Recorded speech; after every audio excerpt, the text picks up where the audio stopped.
లో ఉంటుంది కాబట్టి relation y in terms of x రావచ్చు, z in terms of x. అప్పుడు రెండింటిని తీసుకెళ్ళి నేను సబ్స్టిట్యూట్ చేస్తే వైజెడ్లని ఇచ్చినటువంటి కండిషన్లో సబ్స్టిట్యూట్ చేశాను అనుకోండి, నాకు ఒక పాయింట్ వస్తుంది. ఎందుకని y in terms of x అన్నాను, z in terms of x అన్నాను, ఆ రెండింటిని కండిషన్లో పెడితే x కూడా వస్తుంది, అంటే x y z. ఇది ప్రాబ్లం చేస్తే క్లియర్గా ఉంటుంది మీకు.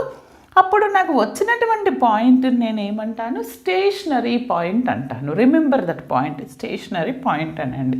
తర్వాత ఎలా కనుక్కుంటాం ఇక్కడ, to find maximum or minimum values of f substituting stationary points in function f. ఒక్కటండి, ఇచ్చినటువంటిది ఒకటే వాల్యూ వచ్చిందనుకోండి స్టేషనరీ, అప్పుడు డైరెక్ట్ ప్రాబ్లంలో either maximum, only maximum or minimum అని అడుగుతారు. బోత్